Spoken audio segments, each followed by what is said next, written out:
Protect your car with 3W Liners all-weather floor mats. Made from durable materials like TPE and rubber, our mats are designed to withstand rain, snow, and mud with deep grooves to trap dirt and liquids. For a custom fit and advanced protection, visit 3W Liners. That's the number 3, WLINERS.com today.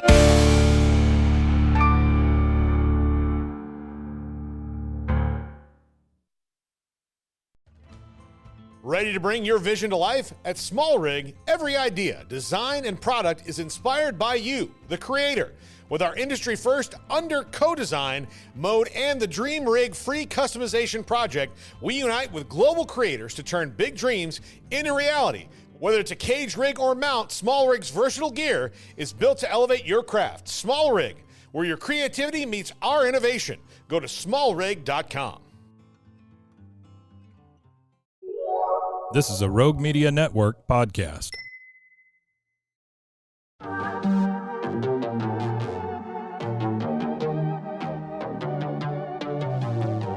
Hey y'all, I'm April. And I'm Caroline. And this is your Bloody Happy Hour. Caroline, are you ready for this? This is your newest guilty pleasure. It's the bloodiest part of your week. Did we say something about it also being happy hour? Show did. Because we about to be sipping on some murder. Bloody happy hour.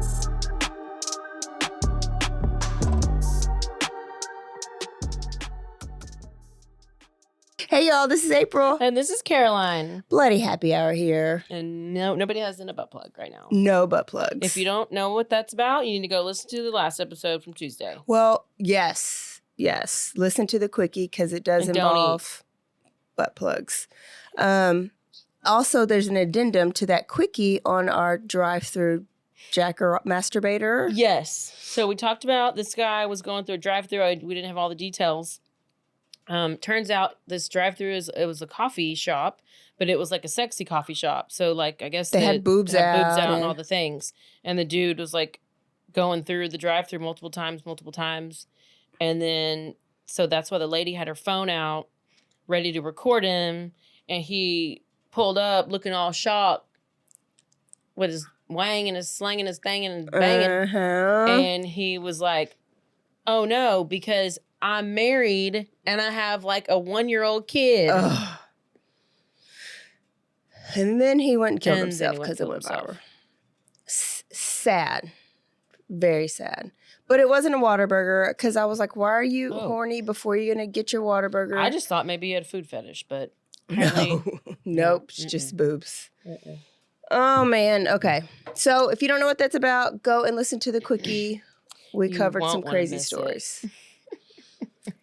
I had to end a little early. I had a good thing I was here. I saved the day. I closed out the show professionally. I'm a professional. Still a little shaky. Well, no cats in this story, so don't worry. Good. But what we got? Where we going? So this actually the trial for this case just happened in September, and I remember hearing like the name, but I never paid attention to what happened. But now I know, and so it's basically a Florida story. So get ready. Always. So we have Michael and Laurie Shaver, and they lived in Lake County, Florida. But they were from New York. So they originally were from this like small town, super small, had like less than 3,000 people. And they were in these two were in a class of 30. Okay. At like Lawrence Central High School is what it was called. And they were like childhood sweethearts. They started dating in 7th grade. And I mean, there wasn't too many options. It's either only got 30 people to choose from. Him or some of his cousins. So feels like they probably would have I would have dated everybody. You probably accidentally date your cousin. Then that was, when they're younger. And then in June 2005, Michael decides to put a ring on it. Good for Michael. And out of school, he gets a job as a commercial pilot. And they went on to have 2 children, a girl in 2008 and a boy in 2011. So they're having their normal little life, everything, got the boy, got the girl, they're married. American Dream. American Dream, living their best life. They did all the regular things. They hang out with family and friends, and they would go down to Florida a lot because Mike loved flying, but he also loved Disney World. Oh. That's what I thought. But he had little kids. But Yep. Mike loved it. Okay. Okay. So he actually loved it so much that he took a job there. Oh, no. Red flag. But he's like, okay. And he became a monorail technician. What is that? I think you just tighten the bolts or something. Okay. I don't know why he stopped. From a pilot to there was gaps in the story. You like little kids. And he was always known as like good guy, nice guy, like sweet dude. So he's his technician at Disney World Resort in Orlando. So then they all move, the whole family moves to Florida. They get a home in Claremont Lake County.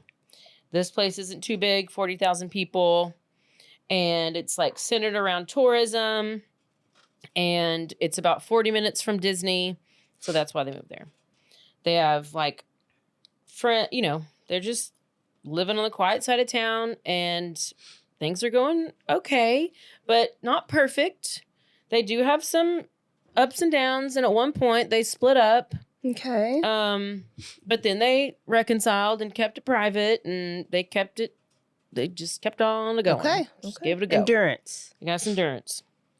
But not too long after that, February 16th, 2018, an old friend of Michael's from back in New York contacted the Lake County where they live sheriff's department.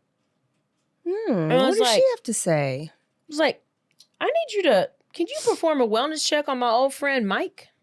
Oh, well. It's like, I haven't seen him. And by February 2018, no one had seen Mike in 2 years. What? Probably them underground tunnels. Yeah. So 36-year-old Mike Shaver, vanished in 2015. He hadn't been seen by anybody other than his then 32-year-old wife, Laurie. And she never reported him never missing? seen him since November 8th. She had not seen him since November 8th, 2015. This is 2018. And did she think he just left her? Well, 3 days after that, on November 11th, Mike had texted his employer saying he was quitting. Okay. And he was like, I'm quitting with immediate effect. The boss said this was completely out of the blue and was not, like, he was a great employee. He just had no idea where this came from. He was never late. He was never a no-show. This sudden resignation came out of nowhere. And the boss had even said that the text that he got from Mike was, I quit. Don't contact me. You can keep my tools. And Laurie was over here telling friends and family, well, Mike ran off with another woman. And they done went living and started a new life in another state. Oh, Lordy. He's in the freezer. So over the years, Mike's Facebook would be like updated occasionally. But nobody actually had physically heard from him. But like a picture would be posted. Nothing. But they were just like, all these people were just so suspicious. They're like, we don't know. Where is he at? Whatever. And then finally, some of the friends were like, okay, we got to get the cops to go down there and just do a wellness check. Because and I guess that's when the friend. Yeah. One of the 30 friends that he graduated with was concerned. And then another friend said, like, okay, the picture that was just updated was a picture from like 6 years ago or whatever. Like it was an old picture. It's just trying to look like it's active. But I guess he was still sending like Facebook messages to people. Okay. But we later find out that it's somebody else sending the messages. I'll be.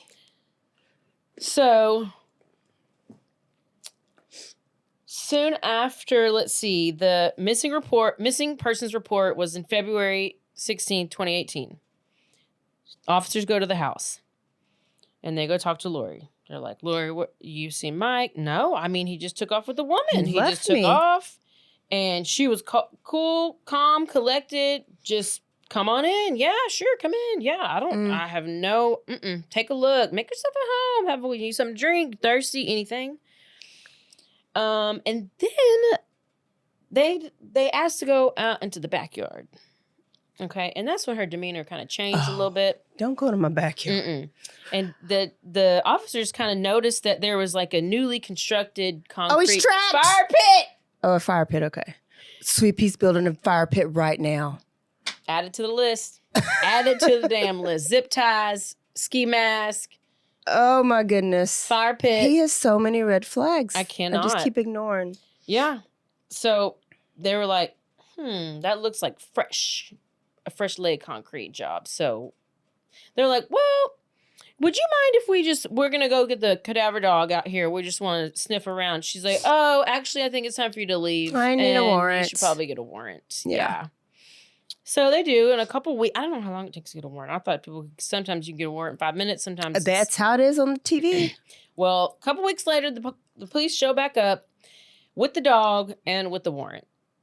And after that, they bring in the excavation team to come do some digging and digging. And they were digging up the fire pit. And buried just 3 feet beneath the concrete slab were the remains of Michael Shaver. Oh, now I feel bad. Now, I know. But I would have done the same thing. I thought he was the pedophile. I know. I was thinking that too. Because I'm like, anybody you going to Disney? Forgive me. We never know the stories that each other is telling. So sometimes we make rash reaction. It's fine. Impulsive reactions. Yeah. So, no one's seen him in 2 years. His Facebook is active. But this whole time he's been under the fire pit? Like, I don't understand. I thought he went to live in another state with this other woman. What is happening? The autopsy revealed that he had been killed by a single gunshot wound to the back of the head with a .38 caliber slug. You want to know who had a .38 caliber slug on their nightstand? Did wifey? She sure did. Wow. But okay, it's fine. Does she have a good reason why she's doing this? Oh, just wait. It's gonna be twists and turns and twists and turns. So you better buckle up and strap in, strap on. So the detectives are called. Because Laurie's at the house, they're doing all their digging and stuff. They call her. They're like, "Hey, this is what we found. We're done searching, and here's a list." They found a flash drive, a photograph, miscellaneous paperwork, projectiles, a sheet. I guess it's wrapped in a sheet. And human skeletal remains. And they're like, do you have any questions? And she's like, no. She's like, oh, do I need to sign any paperwork? No. I think I saw that. Yeah. It's like, no. And they're like, but, if you want to come down to the station, we can just talk about some things. And she's like, okay, thanks. Bye. She didn't go to the station. And so she still insisted the whole time that she thought he was alive and well. She has no idea how we got into the backyard, buried under the fire pit. Who could have done it? How? Maybe one of the kids. What are they, 8? Yeah. Totally capable. Okay.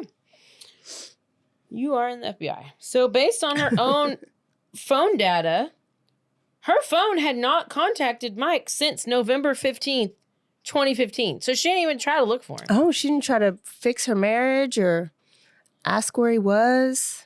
He abandoned us and ran away with some mystery woman to start his life again. Okay?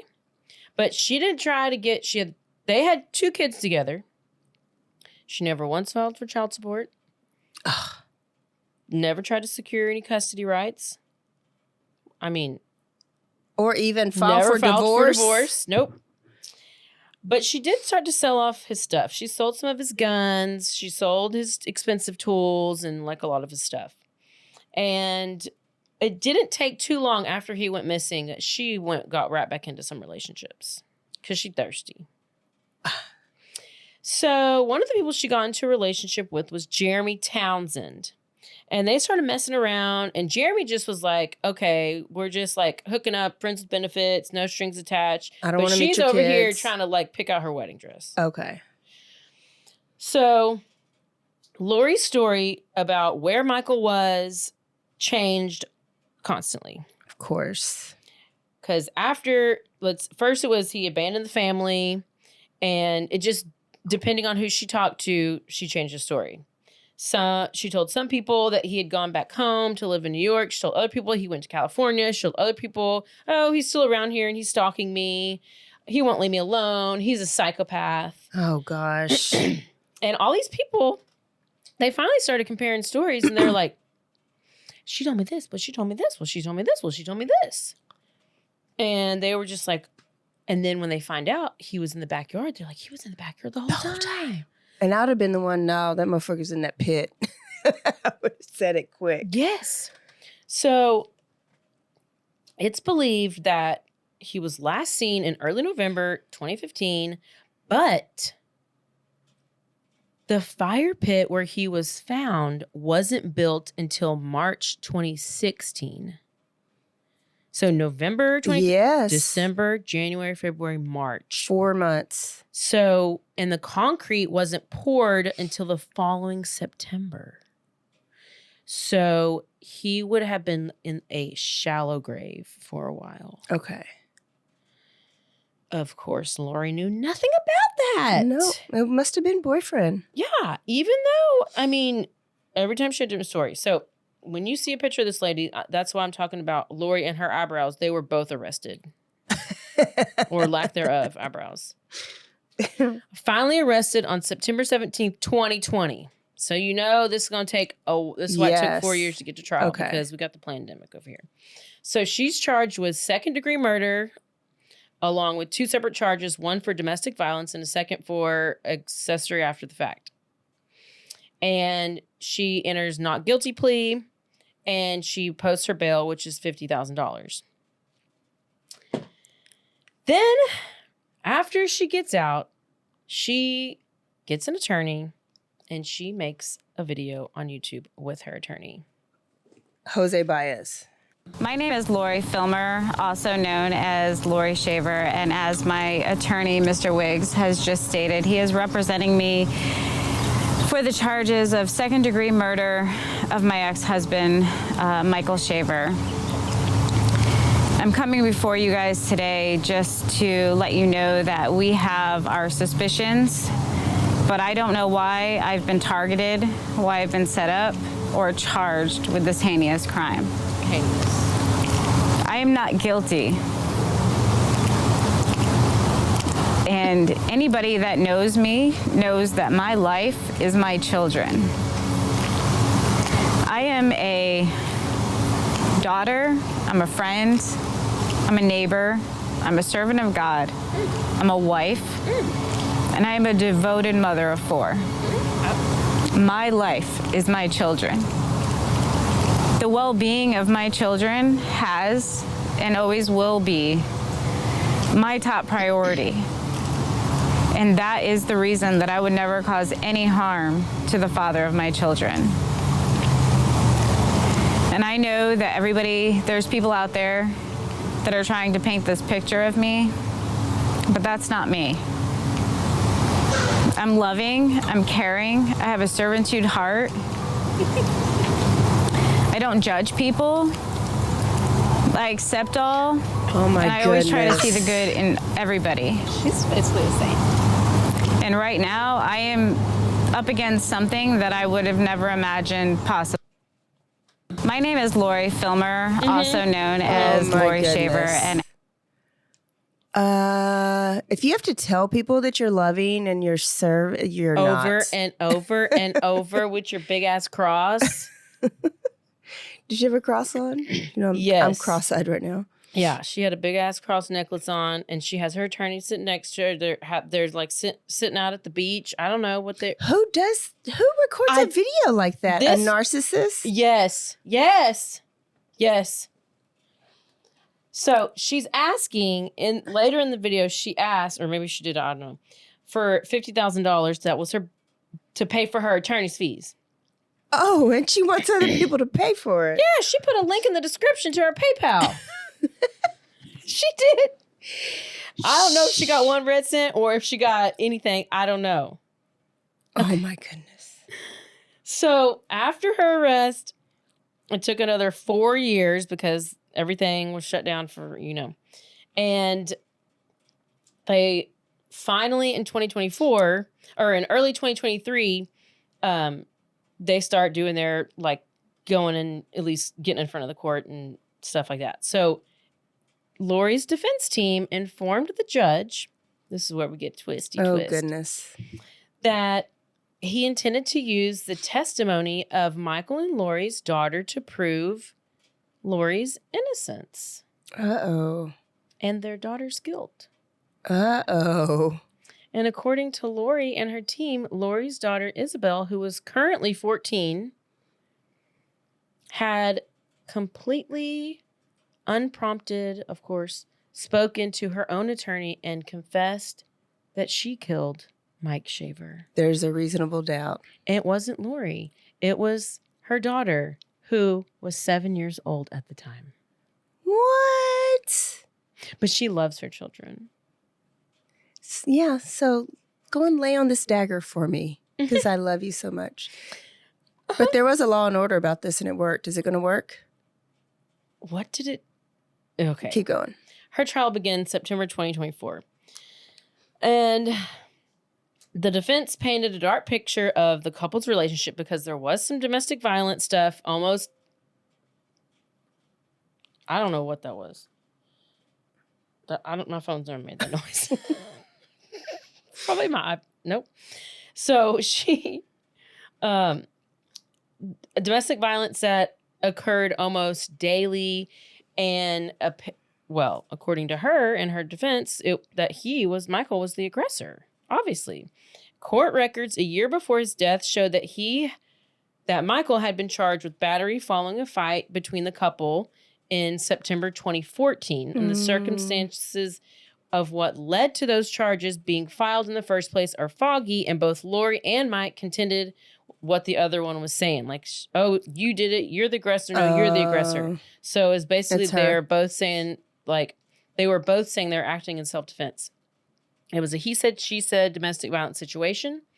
And it was like one of them had a gun and they were trying to take it from each other. Okay. They were trying one was trying to wrestle the gun away from somebody else, and you never know who it was because so I don't know why he got the charge because I guess he's the guy.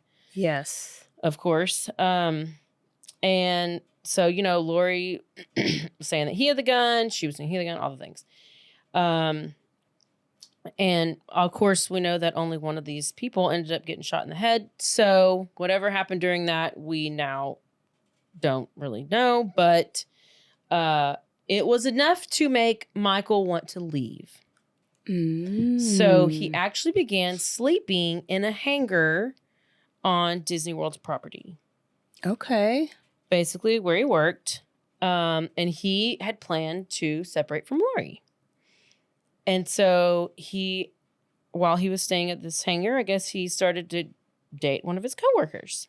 Was it Ariel or Maybe. Was it Cinderella? It could have been Moana. Yeah.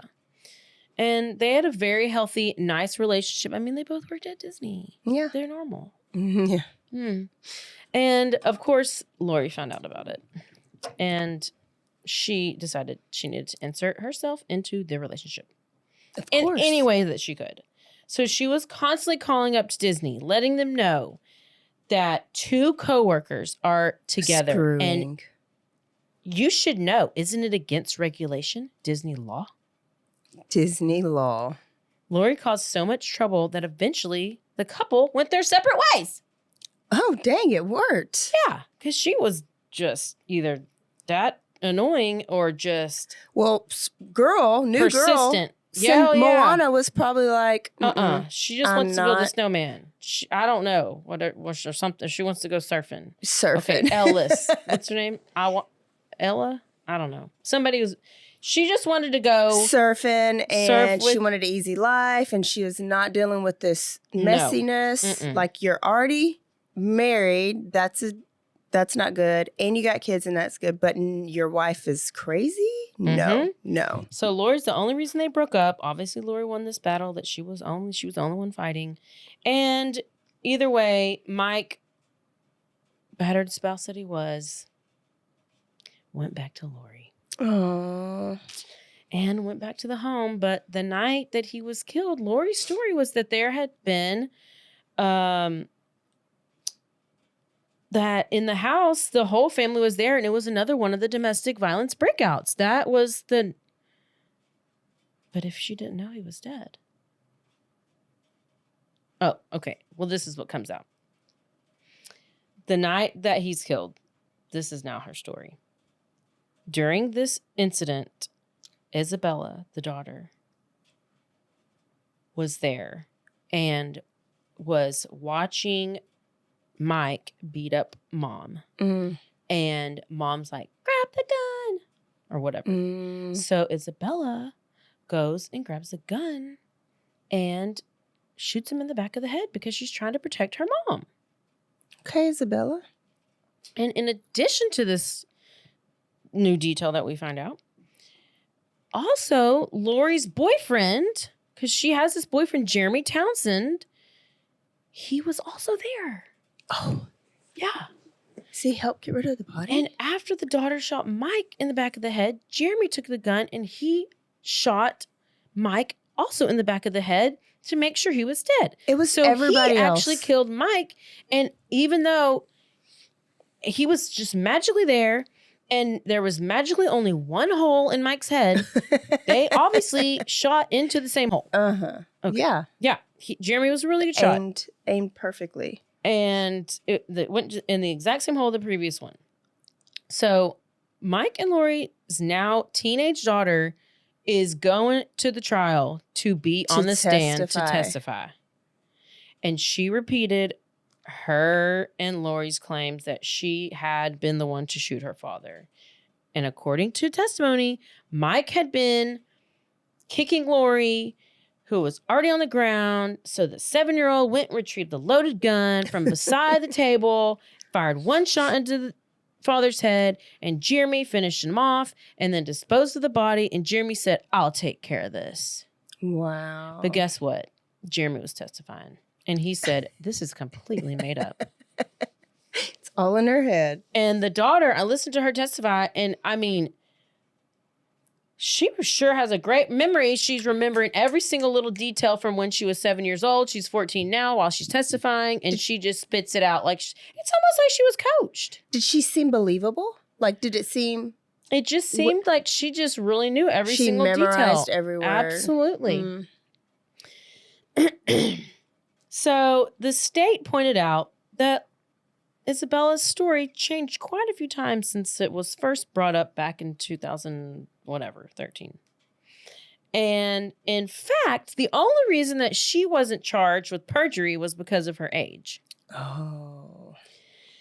So the whole story is obviously a bullshit. Made up. And Laurie is the gift that just keeps on giving. So she basically fed this entire story to her daughter and was prepared to have her own child take the blame for her. Wow. What are you going to say to your child to make them like even fall for that? You won't go to jail. You're too young. Say you don't want to see mommy go to jail. And guess what? You're too young. You won't. Yeah, exactly. You'll have to go to like an orphanage. And, like she's probably threatening with all this stuff. And all this and this and this. No, she's saying if I go to jail, you'll have to go to an orphanage. You'll go to this horrible family, like probably putting fear in her. Wait, and are you ready for more? So besides impersonating her murdered husband on Facebook, okay, because she's actually the one who's using his Facebook whenever she added that new picture that was really 5 years old. She was also sending Facebook messages she was sending messages as Mike, right? Two people. And one of the people that she was sending messages to was Jeremy Townsend's wife. Jeremy's married. She is a mess. So the wife gets up and she testifies. And she talks about how she was receiving messages and a bunch of flowers in 2016. And within the flowers, there was a card and it read, "Roses are red, violets are blue. My wife is a whore and your husband is too. Check Facebook." I mean, it's so funny, but it is. Goodness. So the card appeared to be signed by Mike Schaefer. Investigators, of course, were able to track the payment, but guess who bought those flowers and sent them to Vanessa? Miss Ma'am. It was Laurie. It was tied to her bank account. So she continued to send these messages as Mike to Vanessa Townsend, talking about the affair, claiming that she had installed spyware on Laurie's phone, because she's him, sending Vanessa screenshots of all these like lewd chats, texts between Laurie and Jeremy. So she's basically pretending to be her husband, exposing her own affair. And it seems like she wanted Jeremy all to herself, but she also wanted Vanessa to find out about the affair and leave him or whatever. Yes. I'll take him any way I can get him. So Jeremy, he ended things. Well, good job, Jeremy. Because Laurie just became obsessive and controlling. And that was after he left her, but it was right before that, I guess. Maybe she really wanted to, she was like really trying to keep him. She just decided to get a J tattooed on her vagina. Gosh. Yeah, vagina. She got it tattooed. On her vajayjay? Yeah, she did. Mm-hmm. Yeah. But by December 2016, Laurie and Jay, which is his nickname, had went their separate ways. But Laurie was not done there. She was moving on and seeing somebody else. Here we go, Travis. Thirsty bitches. Now we got Travis Filmer. And she was like, let's go on, let's get married.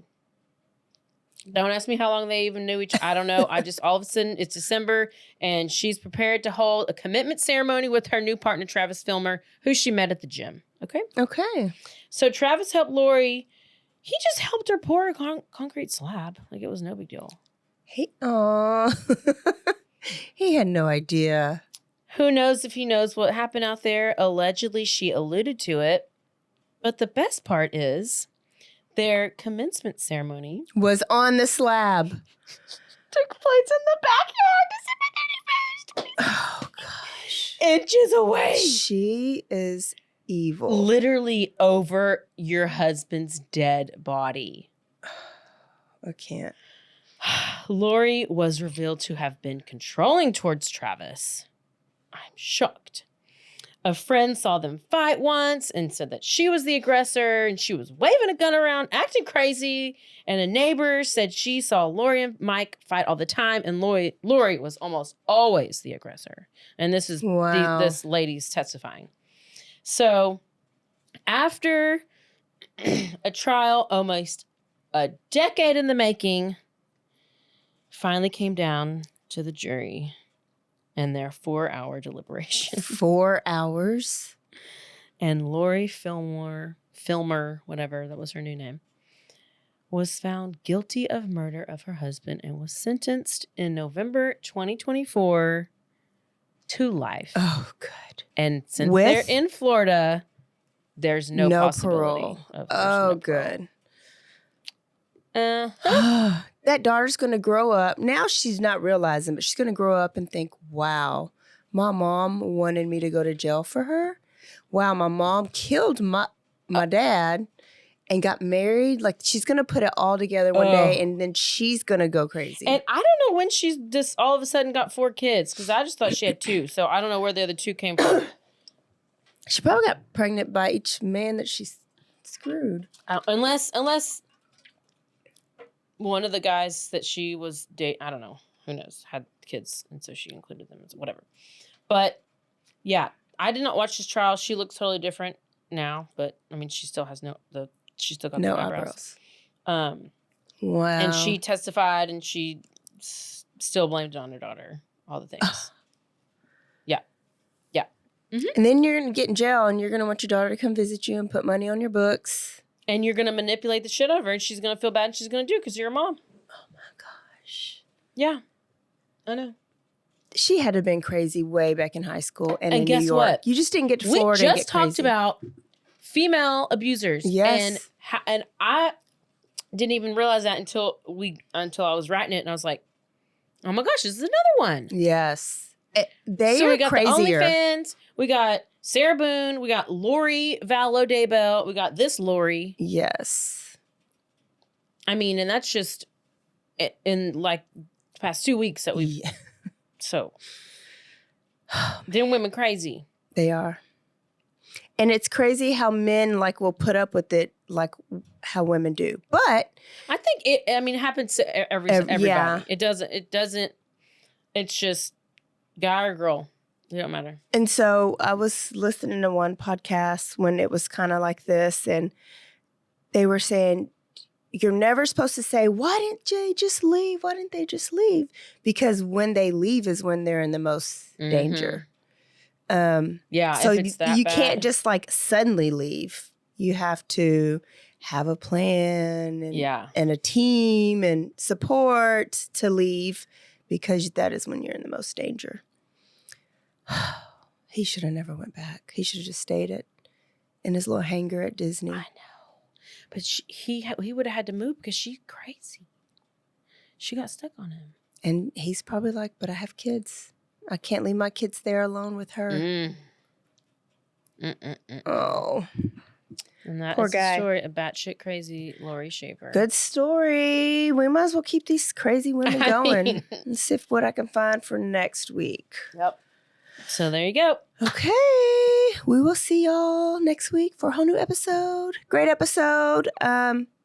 We're picking, we're doing, this was a family abuse week or I think so. spousal abuse Spousal abuse month. Yep.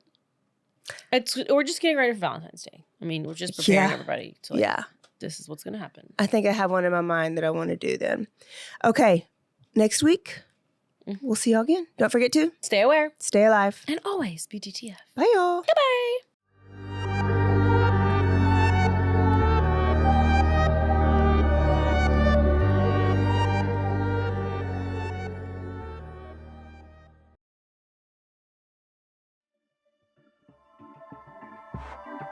This has been a Rogue Media Network production.